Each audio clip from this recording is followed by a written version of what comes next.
ಓಂ ಶ್ರೀ ಗುರು ಬಸವಲಿಂಗಾಯ ನಮಃ. ವೇದಿಕೆ ಮೇಲೆ ಉಪಸ್ಥಿತರಿರುವಂತಹ ನಮ್ಮ ಕಾಲೇಜಿನ ಹಿರಿಯ ಉಪನ್ಯಾಸಕರಾಗಿರುವಂತಹ ನಮ್ಮ ಮಾರ್ಗದರ್ಶಕರಾಗಿರುವಂತಹ ಹಾಗೂ ಈ ಕಾರ್ಯಕ್ರಮದ ಜನ ಅಧ್ಯಕ್ಷರಾಗಿರುವ ಟಿ.ಎಂ. ಸರ್ ಅವರೇ ಹಾಗೂ ಇಂದು ವಿಶೇಷ ದಿನ, ನಮ್ಮ ಶರಣ ಸಾಹಿತ್ಯ ಪರಿಷತ್ ಸ್ಥಾಪನೆಯಾದ ದಿನ. ಆ ಸ್ಥಾಪನೆಯಾಗಲಿಕ್ಕೆ ಕಾರಣೀಕರ್ತರಾಗಿರುವಂತವರು ಸುತ್ತೂರಿನ ರಾಜೇಂದ್ರ ಮಹಾಸ್ವಾಮಿಗಳು. ಅವರ ಕುರಿತು ಉಪನ್ಯಾಸ ನೀಡಲಿರುವಂತಹ ರಂಗನಾಥ್ ತೊರಪೆ ಸರ್ ಅವರೇ ಹಾಗೂ ನಮ್ಮ ಜಿಲ್ಲಾಧ್ಯಕ್ಷರಾಗಿರುವಂತಹ ಜಮಂತ್ ಹೆಗ್ಗಡೆ ಸರ್ ಅವರೇ ಹಾಗೂ ನಿಗಡ ಪೂರ್ವ ಅಧ್ಯಕ್ಷರಾಗಿರುವಂತಹ ಮಗು ಯಲ್ಲಪ್ಪ ಸರ್ ಅವರೇ ಹಾಗೂ ದಾಸರಿಗಳಾಗಿರುವಂತಹ ಬಸವರಾಜ್ ಗದಗ ಸರ್ ಅವರೇ ಹಾಗೂ ನನ್ನೆಲ್ಲ ಮುದ್ದು ವಿದ್ಯಾರ್ಥಿನಿಯರಿಗೆ ಎಲ್ಲರಿಗೂ ನಾನು ಮೊದಲನೇದಾಗಿ ಶರಣಾರ್ಥಿಗಳನ್ನು ಅರ್ಪಿಸ್ತೇನೆ. ಜಿಲ್ಲಾ ಶರಣ ಸಾಹಿತ್ಯ ಪರಿಷತ್ ವತಿಯಿಂದ ಇಂದು ಎಸ್ ಕಾಲೇಜುಗಳಲ್ಲಿ ನಾವು ಒಂದು ದತ್ತಿ ಜೊತೆಗೆ ವಚನ ಸಂರಕ್ಷಣಾ ದಿನ ಅಂತ ಆಚರಣೆ ಮಾಡ್ತಾ ಇದ್ದೀವಿ. ಮೊದಲು ನೀವೆಲ್ಲರಿಗೂ ಗೊತ್ತಾಗಬೇಕು ವಚನ ಸಾಹಿತ್ಯ ಅಂದ್ರೆ ಏನು ಅಂತ ಹೇಳಿ, ಶರಣ ಸಾಹಿತ್ಯ ಅಂದ್ರೆ ಏನು ಗೊತ್ತಾಗಬೇಕು. ನೀವೆಲ್ಲ ಗೊತ್ತಿದ್ದ ಕನ್ನಡ ಸಾಹಿತ್ಯ ಕೇಳ್ತೀರಿ. ಆ ಕನ್ನಡ ಸಾಹಿತ್ಯದೊಳಗೆ ಒಂದು ಅದ್ಭುತವಾದ ಪ್ರಕಾರ ಜನಮಾನಸಕ್ಕೆ ಹತ್ತಿರವಾಗಿರುವಂತ ಸಾಹಿತ್ಯ ಯಾವಾಗಂದ್ರೆ ಅದು ಶರಣ ಸಾಹಿತ್ಯ ಅಂತ ಹೇಳ್ಬೋದು. 12ನೇ ಶತಮಾನದಾಗ ಬಸವಾದಿ ಶರಣರು ಈ ಸಾಹಿತ್ಯವನ್ನು ನಮಗೆ ಕೊಟ್ಟರು. ಅಣ್ಣ ಬಸವಣ್ಣ, ಅಕ್ಕಮಾದೇವಿ, ಅಲ್ಲಪ್ರಭು, ದೇವದಾಸಿಮಯ್ಯ ಹೀಗೆ ಅನೇಕ ಶರಣರು ನಮಗೆ ಈ ಸಾಹಿತ್ಯವನ್ನ ಕೊಡುಗೆ ಕೊಟ್ಟರು. ಈ ಸಾಹಿತ್ಯ ನಾವು ಉಳಿಸ್ಕೊಂಡು ಬರೋದು ಜವಾಬ್ದಾರಿ ನಮ್ಮ ಮೇಲೆ ಮತ್ತು ಮುಂದಿನ ಪೀಳಿಗೆಗೆ ತಲುಪಿಸೋದು ಜವಾಬ್ದಾರಿ ನಮ್ಮ ಕೈ ಮೇಲೆ. ಇಲ್ಲಿ ನಾವು ಗಮನಿಸಬೇಕು, ಇಂದಿನ ಮಕ್ಕಳು ಯಾಕೆ ವೈಲೆಂಟ್ ಆಗಿ ಬೆಳೀತಾ ಇದ್ದಾರೆ, ಹಿಂಸಾತ್ಮಕ ಪ್ರವೃತ್ತಿಯಾಗಿ ಬೆಳೀತಾ ಇದ್ದಾರೆ. ಈ ಹಿಂಸಾ ಪ್ರವೃತ್ತಿಗೆ ಬೆಳೆದ ಮಕ್ಕಳಿಗೆ ಒಳ್ಳೆ ಸಂಸ್ಕಾರ ಸಿಗ್ತಾ ಇಲ್ಲ. ಆ ಒಳ್ಳೆ ಸಂಸ್ಕಾರ ಎಲ್ಲಿ ಸಿಗ್ತದಪ್ಪ ಅಂದ್ರೆ ಶರಣ ಸಾಹಿತ್ಯಗಳು ಸಿಗ್ತದೆ. ವಚನದಲ್ಲಿರುವಂತಹ ಮೌಲ್ಯಗಳು ಇಂದಿನ ಎಲ್ಲ ಮಕ್ಕಳಿಗೆ ತಲುಪಿಸಬೇಕಾಗಿದೆ. ಹಾಗಾಗಿ ಶರಣ ಸಾಹಿತ್ಯ ಪರಿಷತ್ ಕಾಯಮಾಗಿ ಮಾಡ್ತಾ ಇದ್ದಪ್ಪ ಅಂದ್ರೆ ಎಲ್ಲಿ ಗುಡಿ ಗುಂಡಾರ ಎಲ್ಲಿ ಮಾಡಲ್ಲ ಉಪನ್ಯಾಸ ಮಕ್ಕಳಿಗಾಗೆ ಮಾಡ್ತೀವಿ. ಮಕ್ಕಳು ಇಂದಿನ ಮಕ್ಕಳೇ ನಾಡಿನ ಪ್ರಜೆಗಳು. ಹಾಗಾಗಿ ಒಂದು ಪ್ರಜ್ಞಾವಂತ ಮಕ್ಕಳಾಗಿ ಬೆಳಿಬೇಕಪ್ಪ ಅಂದ್ರೆ ನಿಮ್ಗೆಲ್ಲರಿಗೂ ಶರಣ ಸಾಹಿತ್ಯ ಬಹಳ ಅತ್ಯಂತ ಅವಶ್ಯಕವಾಗಿದೆ. ವಚನಗಳು ಎಲ್ಲರಿಗೂ ಬರಬೇಕು, ಎಲ್ಲರೂ ಪ್ರತಿಯೊಬ್ಬರಿಗೂ ಈ ವಚನಗಳಿರುವ ಮೌಲ್ಯ ತಲುಪಿಸಬೇಕಾಗಿದೆ. ಹಾಗಾಗಿ ನಿಮ್ಗೆ ಅನಿಸುತ್ತೆ ದತ್ತಿ ಅಂದ್ರೆ ಏನು ಅಂತ ಹೇಳಿ. ದತ್ತಿ ಅಂದ್ರೆ ಏನು, ಯಾಕೆ ಈ ದತ್ತಿ ಉಪನ್ಯಾಸ? ಇಲ್ಲಿ ನಾವೆಲ್ಲ ನಿಮ್ಮೊಳಗೆ ಹಿರಿಯರ ಅಜ್ಜ ಅಜ್ಜಿ ಅವರೆಲ್ಲ ತೀರ್ಕೊಂಡಿದ್ರಪ್ಪ ಅಂತಂದ್ರೆ ಸಪೋಸ್ ನೀವು ಒಂದು ವರ್ಷ ಮಾಡಿ ಪುಣ್ಯ ಸ್ಮರಣೆ ಮಾಡಿ ಬರ್ಬಿಡ್ತೀರಿ, ಒಂದು ವರ್ಷ ಪುಣ್ಯ ಸ್ಮರಣೆ ಮಾಡಿ ಬರ್ಬಿಡ್ತೀರಿ. ಅಜ್ಜಿ ಯಾವ ಹಿರಿಯರಿಸದ ಬಹಳ ಜನ ಸಿಕ್ಕ ಅಜ್ಜ ಅಜ್ಜಿ ಹೆಸರು ನೆನಪಾಗಿ, ಹೌದಾ? ಈಗ ನಾವು ಏನ್ ಮಾಡ್ತೀವಪ್ಪ ಈ ದತ್ತಿ ಉಪನ್ಯಾಸ ಮೂಲಕ ಅವರು ನಮ್ಮ ಶರಣ ಸಾಹಿತ್ಯ ಪರಿಷತ್ತಿಗೆ ಒಂದಿಷ್ಟು ದುಡ್ಡನ್ನು ಕೊಟ್ಟಿರ್ತಾರೆ. ಆ ದುಡ್ಡನ್ನು ನಾವು ಕೇಂದ್ರ ಸಮಿತಿಯೊಳಗೆ ಎಫ್ಡಿ ಮಾಡಿಟ್ಟು ಆ ದುಡ್ಡಿನಿಂದ ಬರುವಂತಹ ಬಡ್ಡಿ ಒಳಗೆ ನಾವೇನ್ ಮಾಡ್ತೀವಪ್ಪ ಅಂದ್ರೆ ಇಂಥ ಶರಣರ ಸಂದೇಶಗಳನ್ನ ತಲುಪಿಸುವಂತ ಕೆಲಸವನ್ನು ಮಾಡ್ತೀವಿ. ಇದಕ್ಕೆ ಏನ್ ಹೇಳ್ತಾರಪ್ಪ ಅಂದ್ರೆ ಜ್ಞಾನ ದಾಸೋಹ ಅಂತ ಹೇಳ್ತಾರೆ. ಜ್ಞಾನ ಹೇಳ್ತಾರೆ ಸರ್ ಬಗ್ಗೆ ನಾವು ಹೇಳ್ಬೇಕಪ್ಪ ಅಂದ್ರೆ ಅವ್ರು ಕಾಂಪಿಟೇಟಿವ್ ಎಕ್ಸಾಮ್ಸ್ ಟ್ರೈನಿಂಗ್ ಕೊಡ್ತಾರೆ. IAS IPS KS ಎಕ್ಸಾಮ್ಸ್ ಗಳಿಗೆ ತರಬೇತಿ ಕೊಡುವಂತ ಅವರು ಉಪನ್ಯಾಸಕರು. ಅವರು ನಿಮಗೆ ಇದರ ಜೊತೆಗೆ ಶರಣ ವಚನ ಜೊತೆಗೆ ಅದನ್ನು ಕೂಡ ನಿಮಗೆ ಪರಿಚಯಿಸುವಂತ ಕೆಲಸವನ್ನ ನೀವು ಮುಂದೆ ಮಾಡ್ತಾರೆ.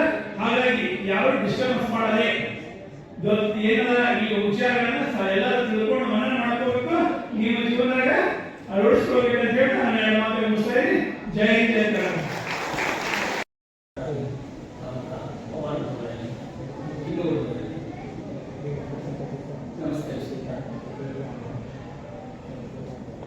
ನಾನು ನಾಷ್ಟ ಆಯಿತು, ನಾನು ಬರ್ತಾರೆ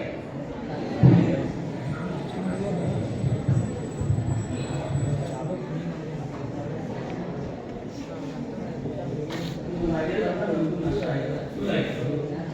ಹೀಗಾಗಿ ನಾನು ಕನಿಷ್ಠ 4 ತಾಸು ನಾನು ನನಗೆ ಭಾಷಣ ಮಾಡೋದು ಬರೋದು.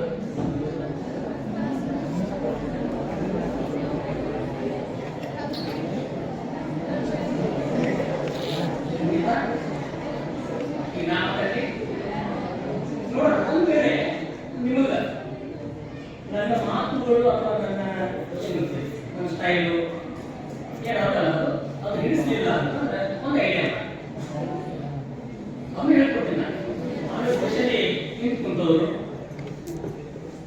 ಈ ದೇಶ ಮಹಾವ್ಯಕ್ತಿಗಳು ಯಾರು ಆಗ್ತಾರಪ್ಪ ಅವ್ರು ನಿಂತ್ಕೊಂಡಾಗ ಅವ್ರಿಗೆ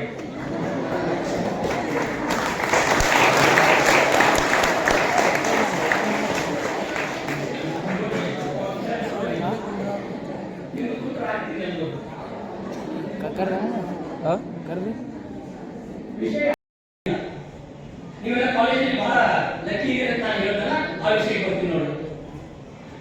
ಮೈಸೂರು ವಿಶ್ವವಿದ್ಯಾಲಯ ಮತ್ತು ಮುಂಬೈ ವಿಶ್ವವಿದ್ಯಾಲಯ ಇವೆರಡರ ಅಂತರ ಕನಿಷ್ಠ 1,000 ಕಿಲೋಮೀಟರ್ ಇರ್ಬೋದು ಸರ್. 1,000 ಕಿಲೋಮೀಟರ್.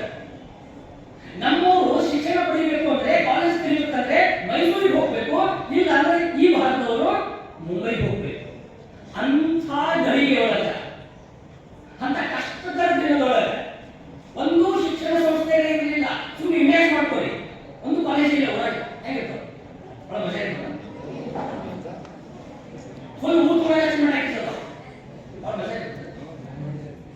ಈಗ ನೋಡಿ ಅವ್ರದೇ ಚಿತ್ರನಾಗಿರೋರು ಆಗತ್ತಾರ. ಆ ನಮ್ಮ ಶಿಕ್ಷಣ ಸಂಸ್ಥೆಗಳು ತೆರೆದಾವ. ಒಂದಲ್ಲ, ಹತ್ತಲ್ಲ, ನೂರಲ್ಲ, ನೂರ ನೂರ ಯಾಕಂದ್ರೆ ಅದರ ಅವಶ್ಯಕತೆ ಇದೆ ಅನ್ನೋದು ಇತ್ತೀಚೆಗೆ ಗೊತ್ತಾಗ್ತಾ ಇದೆ. ಆದ್ರೆ ಆ ಸಂದರ್ಭದಲ್ಲಿ ನಾನು ಹೇಳ್ತಾ ಇರೋದು ಸ್ವಾತಂತ್ರ್ಯ ಪೂರ್ವದಲ್ಲಿ. ಅದಕ್ಕೊಂದು ಇಸ್ವಿ ಹೇಳೋದಾದ್ರೆ ಸುಮ್ಮನೆ ಯಾಕೆ ಇಮೇಜ್ ಮಾಡ್ಕೋದ್ರು, ಅದು ಇಮೇಜ್ ಬರೋದಿಲ್ಲ ಬಹುಶಃ ಆ ಇಸ್ವಿ 1914 ಇಟ್ಕೊಳ್ಳಿ. 1914 ಮೈಸೂರು ವಿಶ್ವವಿದ್ಯಾಲಯ ಸ್ಥಾಪನೆ ಹಂತದಲ್ಲಿ ಇಲ್ಲಿ ದೂರದ ಮುಂಬೈ ವಿಶ್ವವಿದ್ಯಾಲಯ ಯಾರಾದ್ರೂ ಕಲಿಬೇಕು ಅಂದ್ರೆ ಇಷ್ಟು ದೂರ ಹೋಗಿ ಕಲಿತು ಬಂದು ನಮ್ಮ ಪೂರ್ವಜರಿಗೆ ನಮ್ಮ ಹಿರಿಯರಿಗೆ ಹೇಳಬೇಕಾಗ್ತದೆ. ಆವಾಗ ಅಲ್ಲಿಂದ ಶಿಕ್ಷಣ ಶುರು ಆಗ್ತದೆ. ಶಿಕ್ಷಣ ಕಲ್ಪನೆ ಇರಲಿಲ್ಲ. ಆವಾಗ ಈ ವಚನಗಳು ನಿರ್ಮಾಣಗೊಂಡಿದ್ದು ಅಂತಂದ್ರೆ ಎಂತ ಆಶ್ಚರ್ಯ. ಜಗತ್ತಿನ ಸಾಹಿತ್ಯದಲ್ಲಿ ನನ್ನ ಓದು ಪ್ರಕಾರ ಜಗತ್ತಿನ ಸಾಹಿತ್ಯದೊಳಗೆ ಅತ್ಯಂತ ಉತ್ಕೃಷ್ಟ ಮಟ್ಟದ ಸಾಹಿತ್ಯ ಮತ್ತು ಎಲ್ಲರಿಗೂ ತಿಳಿಸುವಂತ ಬಹಳ ತಿಳಿಯಾಗಿ ಒಟ್ಟು ಕಟ್ಕೊಂಡು ಅನಿಸೋದೇ ಇಲ್ಲ. ಅಷ್ಟು ಸರಳವಾಗಿ ನಮ್ಮ ತಲೆಯೊಳಗೆ ನಮ್ಮ ಮನಸ್ಸಿನೊಳಗೆ ಹೊತ್ತು ಅದು ನಮ್ಮ ಜೀವನವನ್ನು ನಿರ್ಮಾಣ ಮಾಡ್ತದೆ ಅಂತಂದ್ರೆ ಅದಕ್ಕೆ ಕಾರಣ ನಮ್ಮ ಶರಣರು ಬರೆದಂತಹ ಸಾಹಿತ್ಯ, ಆ ವಚನ. ಇದೀಗ ಇಬ್ಬರು ಹಾಡಿದ್ರೆ ಆ ವಚನ ಹೇಗೆ ಆಗ ಅರ್ಥ ಆಗ್ಬೇಕು ಅಂತಂದ್ರೆ ಅದು ಪಠ್ಯಗಳು ಬರಬೇಕು. ಏನ್ ಮಾಡೋದು, ನಮ್ಮ ಶಿಕ್ಷಣ ವ್ಯವಸ್ಥೆ ಆಗಿದೆ. ಈ ದೇಶದಲ್ಲಿ ಬದಲಾವಣೆ ಆಗಬೇಕಾಗಿತ್ತು ಅಂದ್ರೆ ಬಹಳ ಸರಳ. ಯಾಕಂದ್ರೆ ಟಫ್ ಇತ್ತು ನನಗೆ ಬಂದಿತ್ತು ಬಹಳ ಸರಳ. ನೀವು ಏನೇನು ಬಂದ್ ಮಾಡಬೇಕಾಗಿಲ್ಲ, ಒಂದೇ ಒಂದು ಚಾಲು ಮಾಡಿ. ಪಠ್ಯದೊಳಗೆ ಶರಣರ ಇತಿಹಾಸ ಚರಿತ್ರೆ ಬಂದ್ಬಿಟ್ರೆ ಸಾಕು, ನೀವು ನಿಮ್ಮ ಬದುಕು ತಾನೇ ನಿರ್ಮಾಣ ಆಗ್ತದೆ. ಅಷ್ಟು ಶಕ್ತಿ ಅದ ಅದರೊಳಗೆ. ಅದರಲ್ಲಿ ನಾವು ವಿಶೇಷವಾಗಿ ವಿಜಯಪುರದವರು ನಾನು ಮಾತಾಡಿಕೊಂಡಿರುವಂತ ವಿಷಯ ಮೈಸೂರಿನ ಒಬ್ಬ ಮಹಾನ್ ವ್ಯಕ್ತಿಯರು. ಹೇಗೆ ನೋಡಿದ್ರು ಲಿಂಕ್ ಹೇಗೆ ಅದು ಫುಲ್ ಹಸಿರು ನಾಡು ಮೈಸೂರು, ತಂಪು. ಇದು ಈಗ ಒಂದು 4 ಅಲ್ಲ ಸ್ವಲ್ಪ ನೋಡಿ ಏಪ್ರಿಲ್ ಮೇಲೆ ಯಾಕೆ ಹೀಗೆ ಪ್ರಕೃತಿ ಇದ್ರೂ ಕೂಡ ನಮ್ಮಲ್ಲಿರುವಂತಹ ಸಾಹಿತ್ಯ, ನಮ್ಮಲ್ಲಿರುವಂತಹ ಗಟ್ಟಿತನದ ಮೌಲ್ಯಗಳೇನಿವೆಯಲ್ಲ ಅದು ಬೆಳೆದಿದ್ದು ಇಲ್ಲೇ. ಅತಿ ಹೆಚ್ಚು ಶಿವಶರಣರು, ಸಂತರು, ಸೂಫಿಗಳು, ಮಹಾನ್ ವ್ಯಕ್ತಿಗಳು ಹುಟ್ಟಿದ್ದು ಇದೇ ಕಾರಣ. ಅದೇ ತರ ಮೈಸೂರಿನಲ್ಲಿ 1916ರಲ್ಲಿ ಒಬ್ಬರು ಜನ್ಮ. ಆ ತಾಯಿ ಹೊಟ್ಟೆಯಲ್ಲಿ ಮಗು ಹೊಟ್ಟೆಯಲ್ಲಿದ್ದಾಗಲೇ ಒಬ್ಬರ ಹತ್ರ ಹೋಗಿ ನಮಸ್ಕರಿಸ್ತಾರೆ. ಅವರಿಗೆ ಮಂತ್ರ ಮಹರ್ಷಿ ಅಂತ ಕರೀತಾರೆ. ಅಂಥವ್ರು ಒಬ್ರು. ಅವ್ರು ಯಾರು ಅಂತಂದ್ರೆ ಈ ಗಂಧರು ಮತ್ತು ಚೋಳರ ಹೆಸರು ಕೇಳಿದ್ರೆ ಇತಿಹಾಸ ಬಂದು ಇರುತ್ತಲ್ಲ, ಬೆಟ್ಟ ಹೇಗಿರ್ಬೋದು ಅವಾಗ ಬೆಟ್ಟ ಆಗ್ತಿರ್ಬೋದು. ಬರೀ ಶಾರುಖಾನ ಸಮಾಧಾನ ಚೋಳರು ಗಂಧರು ಇವರು ಯುದ್ಧ ಆಗುವಂತ ಸಂದರ್ಭ ಅದು. ಆ ಸಂದರ್ಭದೊಳಗ ಇವರು ಮಂತ್ರ ಮಹರ್ಷಿಗಳು, ಜಗದ್ಗುರುಗಳು, ಮಹಾನ್ ತಪಸ್ವಿಗಳು ಇವ್ರು ಹೇಳ್ತಾರೆ ಕಾಡ ಬೇಡಪ್ಪ, ಯುದ್ಧ ಬೇಡ, ಒಂದು ಸಂಧಾನ ಕೊಡ್ತಾರೆ. ಆ ಸಂಧಾನ ಬಂದಿರೋ ಪ್ರತಿಫಲವಾಗಿ ಆ ಯುದ್ಧ ನಿಲ್ತದೆ. ಹೀಗಾಗಿ ಅಲ್ಲೊಂದಿಷ್ಟು ಸಮೃದ್ಧಿ ನಿರ್ಮಾಣ ಆಗ್ತದೆ. ಆ ಕಾರಣವನ್ನು ಇಟ್ಕೊಂಡು ಚೋಳದ ಆ ರಾಜ ಮಹಾರಾಜ ಇವ್ರ ಹತ್ರ ಬಂದು ಹೇಳ್ತಾರೆ, ನಿಮಗೆ ಒಂದು ಆಶ್ರಯ ಇರೋದಕ್ಕೆ, ನೀವು ವಾಸವಾಗಿ ಇರೋದಕ್ಕೆ, ನೀವು ನಮ್ಮೂರಲ್ಲಿ ಇರೋದಕ್ಕೆ ನಾನು ವ್ಯವಸ್ಥೆ ಮಾಡ್ತೀನಿ, ಗುರುಗಳೇ ನಿಮಗೆ ಇರಬೇಕು ಅಂತ ಹೇಳ್ತಾನೆ. ಹೀಗಾಗಿ ಆ ಮೈಸೂರು ಜಿಲ್ಲೆಯ ನಂಜನಗೂಡಿನ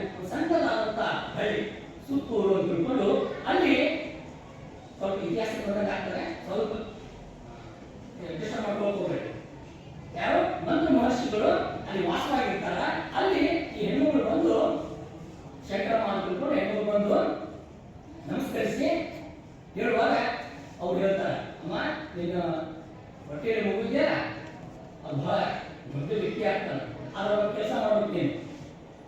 ಈ ಇಂಥ ಕೇಳಿರ್ಬೋದು ಬಹಳ ನಮ್ಮ ಕಡೆ ಕೂಡ. ನೀವು ಆ ಮಗು ಇದೆಯಲ್ಲ, ಆ ಮಗು ನಮ್ಮ ಮನೆ ಕೊಡಬೇಕು. ಯಾಕೆ ಕೊಡ್ತಾರೆ? ಅಲ್ಲ, ಒಂದು ಸಾವಿರ 2,000 ಹೇಳಿದ್ರು ಕೊಡಬಹುದಪ್ಪ, ಮಗುವಿಗೆ ಕೊಡು ಅಂತ. ಅದು ಆಗಿನ ಜನ ಕೊಡ್ತಿದ್ರು. ಆ ಕೊಟ್ಟಿದ್ದ ಫಲವಾಗಿ ಇವತ್ತು ನಾವು ಮುಂಚಿನ ಮಹಾನ್ ವ್ಯಕ್ತಿಗಳನ್ನು ನೋಡ್ತಾ ಇದ್ದೀವಿ. ಆಯ್ತು ಅಂತ ತಿಳ್ಕೊಂಡು ಎಷ್ಟು ಒಂದು 5 ವರ್ಷ ಆದ್ರೆ ಸಾಕು ಆ ಮಗುವಿಗೆ ನನ್ನ ಮನೆ ತಂದು ಬಿಡಬೇಕು ಅಂತ ಹೇಳ್ತಾರೆ. ಆಯ್ತು ಅಂತ ನೋಡಿ, ಇದೊಂದು ಸಂಸ್ಕೃತಿಯ ನಾನು ಹೇಳ್ತಾ ಇರೋದು. ವಚನ ಕೊಟ್ಬಿಟ್ಲಕ್ಕೆ ಗುರುಗಳು ಹೇಳ್ಬಿಟ್ರು ಬೇಕು ಅಂತ ಹೇಳಿ. ಆ ಮಗು ಬೇಕು 5 ವರ್ಷ ಆದ್ಮೇಲೆ ಆ ಮಗುನ ತಂದು ನನ್ನ ಮನೆ ಹೋಗ್ತದೆ. ಆ ಮಗು ಮಠದಲ್ಲಿ ಬೆಳೀತಾ ಸಂತ ಹೇಗಿರ್ತಾರೆ ಹೇಳಕ್ಕಾಗಲ್ಲ. ನೀವೇನಿದ್ರೆ ನೀವು ಸಾಮಾನ್ಯಗಳಲ್ಲ, ಇವೆಲ್ಲ ನಿಮಗೆ ನನ್ನ ಅಷ್ಟೇ ಇರ್ತದೆ. ನಾನು ಈ PUC ಮಾಡಿದ್ದೆ, ನಾನು ಆರ್ಟ್ಸ್ ಮಾಡೀನಿ, ಹಂಗೆಲ್ಲ ಅಲ್ಲ. ನಾನು ಅಯ್ಯೋ ನಾವು ಭಾಳ ಬಡವರು, ನಾವು ಇಂಥ ಜಾತಿಯವರು, ನಾವು ಇಂಥ ಧರ್ಮದವರು, ನಮಗೆ ಇಂಥದ್ದು ಇವೆಲ್ಲ ಕಿಡಿಯಲ್ಲಿರೋದಿಲ್ಲ. ಏನು ಮಾಡೋದು? ನನ್ನಲ್ಲಿ 2 ಡ್ರೆಸ್ ಅದಾವ, ಹೊಸ ಇಲ್ಲೇ ಇಲ್ಲ, 8 ಪ್ಯಾಂಟ್ ಅದಾವ, ಶರ್ಟೇ ಇಲ್ಲ, ಏನಿಲ್ಲ. ಇದು ಬದುಕಾಯಿ ನಾವು ಹಿಂಗೆ ಅನ್ಕೊಂಡ್ಬಿಟ್ಟಿವಿ. ನೀವು ನಿಮ್ಮ ಮನಸ್ಥಿತಿ ಅದೇ ರೀತಿ ಅಲ್ಲ. ಆದ್ರೆ ನಿಮ್ಮ ಒಬ್ಬ ವ್ಯಕ್ತಿತ್ವ, ನಿಮ್ಮ ಒಂದು ಆತ್ಮ ಇರ್ತದಲ್ಲ, ಅದು ಮಾತಾಡೋದು ಶುರು ಮಾಡೋದು. ಏನು ಮಾಡ್ಬೋದು ನಾನು ಅಂತ ಒಳಗೆ ಛಲ ಅಂತೇಳಿ ನಮ್ಮ ಭಾಷೆ ಬೆಂಕಿ ಅದು ಹಾಕೊಂಡ್ಬಿಟ್ಟದು ಒಳಗೆ. ನೀವೆಲ್ಲ ಹಾಕೊಂಡು ಕೂತ್ಬಿಟ್ಟಿರ್ತೀರಿ ಸ್ವಲ್ಪ ಮೊಬೈಲ್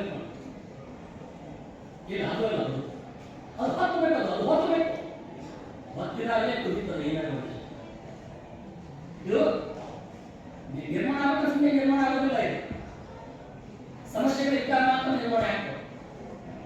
ಮತ್ತೆ ಸ್ವಲ್ಪ ನಿಮ್ಮ ಸೈಡ್ ಗೊತ್ತಿಲ್ಲ, ನಾನು ಸಚಿನ್ ತೆಂಡೂಲ್ಕರ್ ಮಗ ಇದ್ದಲ್ಲ, ಅವನ ಹೆಸರೇನು?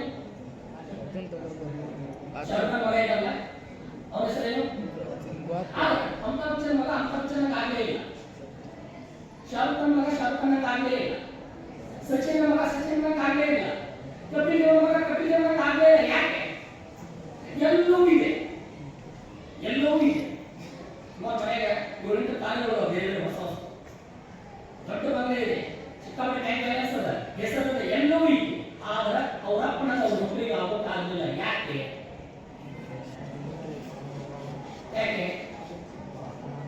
ಯಾಕಂದ್ರೆ ಒಂದು ಇರಲಿಲ್ಲ ಅವ್ರ ಹತ್ರ. ಏನು ಅಂದ್ರೆ ಸಮಸ್ಯೆ, ಪ್ರಾಬ್ಲಮ್ಸ್ ಬೇಕು. ಪ್ರಾಬ್ಲಮ್ಸ್ ಇಂದ ಮಾತ್ರ ಓಡ್ತೀವಿ. ನಾಯಿ ಬೆನ್ನು ಹತ್ತಬೇಕು, ರಾತ್ರಿ ನಾಯಿ ಬೆನ್ನು ಹತ್ತದ ಓಡ್ಲಿಕ್ಕಿರ್ತೀವಿ. ದೊಡ್ಡದೊಂದು ಘಟನೆ ಅದು ಯಾವತ್ತೂ ದಾಟಿಲ್ಲ ನಾನು. ಅದು ಆವತ್ತಿನ ನನಗೆ ಗೊತ್ತಿಲ್ಲದಂಗೆ ಜಂಪ್ ಆಗಿರ್ತದಲ್ಲ. ಯಾಕಂದ್ರೆ ಸಮಸ್ಯೆ ಅಲ್ಲ. ನೀವು ಬದುಕಿನೊಳಗೆ ಸಮಸ್ಯೆ ಬಂದಾಗ ಮಾತ್ರ ನೀವು ಫೋಕಸ್ ಆಗುತ್ತೆ. ಹತ್ತಲ್ಲ, ಸಮಸ್ಯೆಗಳಿಂದ ನಾವು ನಿರ್ಮಾಣಗೊಳ್ತೀವಿ. ಹಾಗೆ ಅಲ್ಲಿ ಒಂದು ಸಮಸ್ಯೆ ಹುಟ್ಟುಕೊಳ್ಳಲು ಶುರು ಮಾಡಿ ಮೈಸೂರಿನ ಸಣ್ಣ ಒಂದು ಊರು, ಯಾವುದೂರು ಸುತ್ತೂರು ಅಂತ ಇವತ್ತು ನೀವು ನೋಡ್ಬೋದು. ದೊಡ್ಡ ಮಾತು ವಾಣಿ ವಿಲಾಸ ರಸ್ತೆಯಲ್ಲಿ ಒಂದು ಬಂಗ್ಲೆ ಇದೆ. ನಾನು ಈಗ ನೋಡ್ಬೋದು, ಮತ್ತೆ ನೋಡಿದ್ರೆ ಇದೆ ಅಂತ ಗೊತ್ತಾಗ್ತಾ ಇಲ್ಲ. ನಾನು ಅದು ಬಂಗ್ಲೆ ಮತ್ತೊಂದು ನೋಡ್ಬೇಕು. ಅಲ್ಲಿ ಇವತ್ತು ಇದೆ ಅಂತ ನಾನು ಕೇಳಿದೆ. ರೈತ ಬಂಗ್ಲೆ, ಆ ಬಂಗ್ಲೆ ಖರೀದಿ ಮಾಡಿ ಅಲ್ಲಿ ಮಠದಲ್ಲಿ ಅಲ್ಲೇ ವಾಸವಾಗಿದ್ದು, ಅಲ್ಲಿ ಕೆಲವು ವಿದ್ಯಾರ್ಥಿಗಳು ತಂದು ಒಂದು 10-20 ವಿದ್ಯಾರ್ಥಿಗಳನ್ನ ಕೂಡಿಸಿ ಅವ್ರಿಗೆ ವಸತಿ ವ್ಯವಸ್ಥೆ ಕೊಡ್ತಾರೆ. ವಸ್ತು ಮಂಡಿ ಆಯ್ತು, ಊಟ ಆಗುತ್ತಲ್ಲ, ಊಟದ ವ್ಯವಸ್ಥೆನೂ ಮಾಡಿ. ಅದು ಎಷ್ಟು ದಿನ ಅಂತ ಮಾಡೋದು?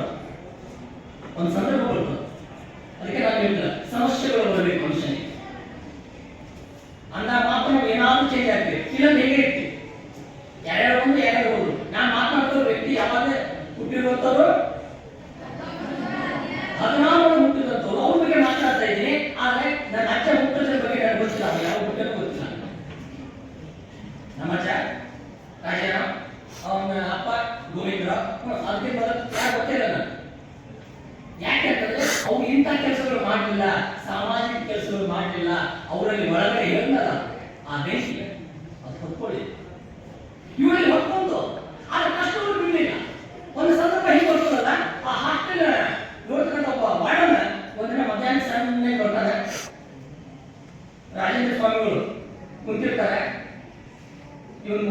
ಏನೋ ಒಂದು ಸಮಸ್ಯೆ ಅಂತಾರ. ಯಾಕೆ ಬುದ್ಧಿ ಕುಂತಿದೆ ಅಂತ ಒಂದಪ್ಪ ಕುಂತೀನಿ, ನೀನ್ ಯಾಕೆ ಕುಂತೀವೋ ಈ ಸಮಯದೊಳಗೆ ಕೆಲಸ ಮಾಡ್ಬೇಕಲ್ಲ, ಇವತ್ತು ಸಂಜೆದು ಉಪದೇವರ ಮಾಡ್ಬೇಕಲ್ಲ. ಇಲ್ಲ ಬುದ್ಧಿ, ಹಾಸ್ಟೆಲ್ ಒಳಗ ಒಂದು ಅಕ್ಕಿ ಕಾಳು ಇಲ್ಲ, ಯಾವ ಸಾಮಗ್ರಿಗಳು ಇಲ್ಲ, ಏನೂ ಇಲ್ಲ. ಏನ್ ಮಾಡ್ಬೇಕು? ರಾತ್ರಿ ಊಟದ ಮಕ್ಕಳಿಗೆ ಏನ್ ಮಾಡ್ಬೇಕು ಇವತ್ತೆ ಅಂದಾಗ ಬಹಳ ದುಃಖಿತ ಆಗ್ತದೆ ಸ್ವಾಮಿ. ಶಿವರಾತ್ರೇಶ್ವರ ಎಂಥ ಸಂದರ್ಭ ತಗೊಂಡಿದ್ಯಪ್ಪ. ನನ್ನನ್ನು ನಂಬಿಕೊಂಡು ತಂದೆ ತಾಯಿನ ಬಿಟ್ಟು ಮಕ್ಕಳು ಕಲಿಯೋಕೆ ಬರ್ತಾರೆ, ಅವ್ರಿಗೆ ನಾನು ವಸತಿ ಕೊಡ್ತೀನಿ, ಊಟ ಕೊಡ್ತೀನಿ ಅಂತ ಹೇಳಿದೀನಿ. ನಾನು ನಿನ್ನ ನಂಬಿಕೊಂಡು ಈ ಕೆಲಸ ಮಾಡ್ತಾ ಇದ್ದೀನಿ ಶಿವರಾತ್ರೇಶ್ವರ, ಏನ್ ಮಾಡಲಿ ನಾನು ಅಂತ ಎದೆ ಮೇಲೆ ಕೈ ಇಟ್ಕೊಂಡಾಗ ನಿಮ್ಗೆ ಗೊತ್ತಲ್ಲ, ಲಿಂಗಾಯತರಲ್ಲಿ ಒಂದು ಎದೆ ಮೇಲೆ ಇರ್ತದೆ, ಏನಿರ್ತದೆ ಲಿಂಗ ಇರ್ತಲ್ಲ, ಹೌದಲ್ಲ? ಲಿಂಗ ಇರ್ತದೆ ನೋಡಿರಿ, ಅದನ್ನ ಸ್ಟೋರ್ ಮಾಡ್ಕೊಂಡು ಇರ್ತದ, ಅದಕ್ಕೆ ಏನಂತ ಕರಡಿ ಅಂತ, ಹೌದಾ? ಕರಡಿ ಅಂತ, ಕರಡಿ ಅದು ಸ್ವಾಮಿಗಳು ಬಂಗಾರದ ನೋಡಿ ವಿಚಾರಗಳು ಪ್ರಾಬ್ಲಮ್ಸ್ ಇದ್ದಾಗ ಬರ್ತದೆ. ಡಾಕ್ಟರ್ APJ ಅಬ್ದುಲ್ ಕಲಾಂ ಅವರಿಗೆ ಒಂದು ಪತ್ರ ಬಂದಿರ್ತದೆ ಮನೆಗೆ, ಅದು ಯೂನಿವರ್ಸಿಟಿಯಿಂದ, ನೀವು ಇಂಜಿನಿಯರಿಂಗ್ಗೆ ಕಲಿಯೋಕೆ ನಮ್ಮ ಸಂಸ್ಥೆಗೆ ಬರ್ಬೋದು ಅಂತ ಒಂದು ಪತ್ರ ಬಂದಿರ್ತದೆ. ಎಲ್ಲರೂ ನೋಡ್ತಾರೆ ಪತ್ರ, ನಮ್ಮ ಕೈಗೆ ನಾವು ಬಿಟ್ಬಿಟ್ಟಿರ್ತಾರೆ. ತಂಗಿ ಜಹೀರ ಅಂತ ತಂಗಿ ಅದೇ ತಾಯಿ ಮದುವೆ ಆಗಿರ್ತದ, ಒಂದು ಸಾರಿ ತವ್ರ ಮನೆಗೆ ಬಂದಿರ್ತಾರೆ. ಆ ಟೈಮಿಗೆ ಮಧ್ಯಾಹ್ನ ಪತ್ರ ಬಂದದ, ನೀವು ತುಂಬ ಇಲ್ಲ ಮನೆ ತುಂಬ ಇಲ್ಲ ಓದಿಸ್ತಾರ ಪತ್ರ, ಯಾಕೆ ಮನೆಗೆ ಓದೋದು ಬರಲ್ಲ, ಯಾರಿಗೂ ಓದೋದು ಅಬ್ದುಲ್ ಒಬ್ಬನೇ ಓದ್ಬೇಕು. ಸಾಯಂಕಾಲ ಅಪ್ಪ ಕೇಳ್ಬೇಕು ಅಂದ್ಕೊಂಡು ಅಪ್ಪ ಕೇಳ್ತಾರ, ಹಿಂಗ ಅಬ್ದುಲ್ ಒಂದು ಪತ್ರ ಬಂದದಂತ, ಏನ್ ಮಾಡ್ಬೇಕು? ಕಳ್ಸೋನೋ ಬೇಡ? ಅವ್ರ ಕಚೇರಿಗೆ ಒಂದು ಪತ್ರ ಬಂದದ, ದೊಡ್ಡ ಶಾಲೆ ಅಂತದ್ದು, ಯೂನಿವರ್ಸಿಟಿ ಅನ್ನೋದು ಅವ್ರ ಮನೆಯಾಗ ದೊಡ್ಡ ಶಾಲೆ ಅಂತ, ಅಲ್ಲಿ ಕಲಿಬಹುದು ಅಂತ, ಕಳ್ಸೋಣ ಏನು? ಅಪ್ಪ ಕಳಿಸ್ತಾನೆ. ನೋಡಿಲ್ಲ ಸ್ವಲ್ಪ ಫಾದರ್ ಆಗಿರ್ತಾರೆ, ಅಮ್ಮ ಹೇಳೋದು ಏನ್ ಮಾತಾಡ್ಬೋದು, ಜಗಳಾಡ್ಬೋದು. ಅಪ್ಪನ ಜೊತೆ ಏನ್ ಜಗಳ ಹ್ಞೂ ಮಾಡ್ತಾನ, ಯಪ್ಪ ನೋಡಿ ಹಂಗೆ ಇರ್ತಾನೆ. ನಾನು ಹೇಳ್ಕೊಂಡೆ ನಮ್ಮ ಅಪ್ಪನ ಹಂಗೆ, ಈ ಕುಟುಂಬದವರು ಹಂಗೆ, ಹೌದಲ್ಲ? ಅದಕ್ಕೆ ಹೇಳ್ತಾರೆ ಅಪ್ಪನ ಹೆಗಲ ಮೇಲೆ ಯಾಕೆ ಬರಲ್ಲ, ಯಾಕೆ ಇರ್ಬೇಕು, ಯಾಕೆ ಮತ್ತೆ ಬಾ ಏನೋ ಹೆಂಗಿದೆ ಅದೇ ಹೌದಾದ್ರೆ ಎಲ್ಲಿ ಹಾಕೊಂಡಿರ್ತೀವಿ, ನಾವು ಹೋಗ್ತೀವಿ, ನಾನು ಕೆಲಸ ಹೋಗ್ತೀವಿ, ನಾನು ಎಡೆ ಮಾಡ್ತೀವಿ, ನಾನು ಮಾಡೋದಂತೀವಿ. ಆಗ ಅಪ್ಪ ಏನ್ ಮಾಡ್ಬಿಡ್ತಾನ, ಕಳ್ಸಕ್ಕಾಗಿಲ್ಲ ಬಾಲಿಯಲ್ಲಿ ಬಿಡ್ತಾನ. ದೊಡ್ಡಣ್ಣ ಮಾತು ಕೇಳ್ಬಿಡ್ತಾನೆ, ಅಣ್ಣ ನೋಡು ಅವನು ಸಾರಿ ಅಂತಾನ. ಯಾಕೆ ಕೇಳೋದಕ್ಕೆ ತಂಗಿ ಜಹೀರ ಅವತ್ತಿಂದ ನೀರು ಕುಡಿದು ಹಾಗೆ ಬರುತ್ತಾವ, ಏನು ಕೂಡ ಸ್ವಲ್ಪ ಹಾಗೆ ಇರ್ತದೆ, ಸ್ವಲ್ಪ ಏನು ಸಿಕ್ತಂದ್ರೆ ಉದಾಹರಣೆ ಹಾಗೆ ಸಿಗ್ತಾವ. ಇವು ಹಂಗಲ್ಲ, ತಿರುಗಡೆ ಸಿಗಲಿಲ್ಲ ಅಂದ್ರೆ ತಿರುಗಡೆ ತಿಂದು ಬರ್ತಾವ, ಸಿಟ್ಟು ಬಂದ ಮತ್ತೆ ಜಾಸ್ತಿ ತಿಂತಾವ, ಸಿಟ್ಟು ಬಂದ ಮತ್ತೆ ಜಾಸ್ತಿ. ಅದೇ ರೀತಿ ಜಹೀರ ರಾತ್ರಿ ಮರುತ್ತಾಳ.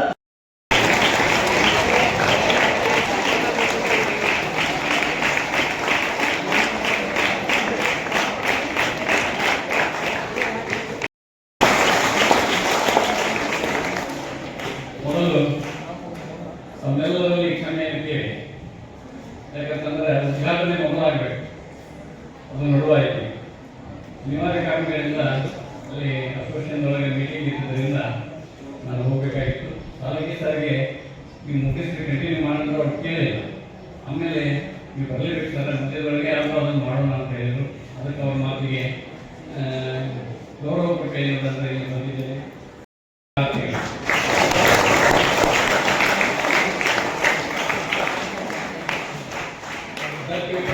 ಹಾಗೂ ವಚನ ಸಂರಕ್ಷಣಾ ದಿನ ಎರಡೂ ಕಾರ್ಯಕ್ರಮಗಳನ್ನು ಸಾಲಕಿಯವರು ಈ 2 ದಿವಸಗಳಲ್ಲಿ ನಮಗೆ ಹೇಳಿದರು.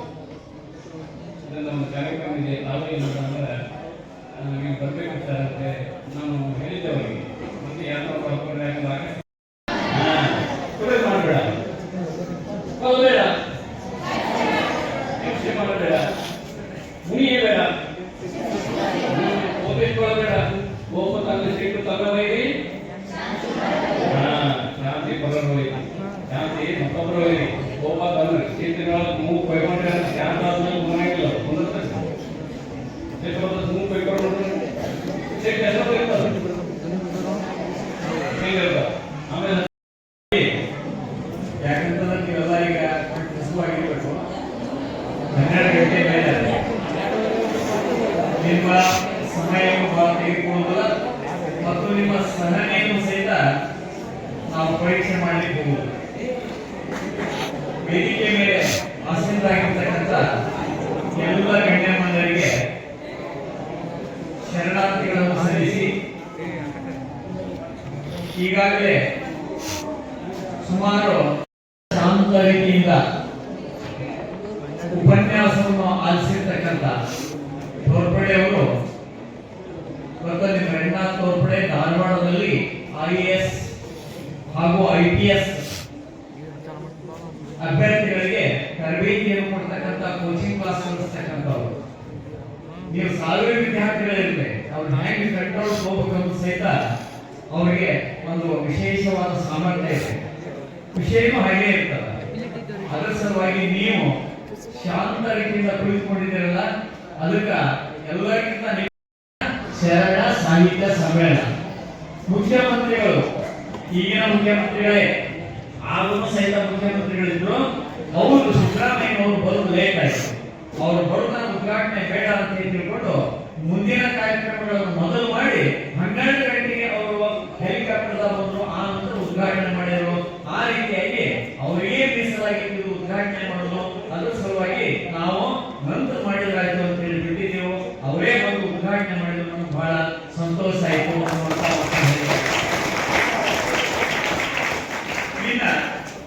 ಈಗ ಜ್ಞಾನಾರ್ಜನೆಯ ಬಗ್ಗೆ ಎಷ್ಟೊಂದು ಎಲ್ಲವೂ ಕೇಳಿಬಿಟ್ಟಿದೆ. ಯಾಕಂದ್ರೆ ಶರಣ ಸಾಹಿತ್ಯದ ಬಗ್ಗೆ ನಾವು ಬಿಜಾಪುರದಾಗ ಹುಟ್ಟೇವಿ ಅಂತಂದ್ರೆ ಒಂದು 20% ನಮ್ಗೆ ಮೊದಲ ಗೊತ್ತಿರ್ತದೆ. ಯಾಕಂದ್ರೆ ಪ್ರತಿಯೊಂದು ಮನೆಯೊಳಗೆ ಸ್ವಲ್ಪ ಶರಣರ ಅನುಭವಗಳು, ಶರಣರ ವಿಚಾರಗಳನ್ನ ಹೇಳ್ತಾನೇ ಇರ್ತಾರೆ. ಅದರಲ್ಲಿ ಇವತ್ತು ಈ ವೇದಿಕೆಯ ಮೇಲೆ ಆಶ್ರಯವಾಗಿರ್ತಕ್ಕಂಥ ಎಲ್ಲ ಮಹನೀಯರು ಶರಣರ ಬಗ್ಗೆನೇ ಹೇಳಿದ, ಬಹಳ ಸುಂದರವಾಗಿ ಹೇಳಿದ. ಶರಣರ ತತ್ವಗಳನ್ನ, ಶರಣರ ವಿಚಾರಗಳನ್ನ ವಿದ್ಯಾರ್ಥಿಗಳಲ್ಲಿ ಮೂಡಿಸಿದ್ರೆ ಎಲ್ಲರೂ ಶರಣರಾಗುವುದು. ಶರಣರು ಅಂತಂದ್ರೆ ವಿನಾಯಕ ಆತ್ಮಸರಲ್ಲ. ಅವರು ಇನ್ನೊಂದು ನಮ್ಗೆ ಒಂದು ವಿಶೇಷವಾಗಿ ಏನಪ್ಪಾ ಅಂದ್ರೆ ವಚನ ಪುಸ್ತಕಗಳನ್ನು ನಮ್ಗೆ ದಾನವಾಗಿ ಕೊಟ್ಟಿದ್ದಾರೆ. ಈ ವಚನ ಪುಸ್ತಕಗಳು ಪ್ರತಿಯೊಂದು 100 ನಮಗೆ ಈ ಪ್ರತಿ ತಂದೇನೆ. ಆ ಹೋಗುವಾಗ 100 ಪ್ರತಿಯೊಬ್ಬರು ಯಾರ್ಯಾರು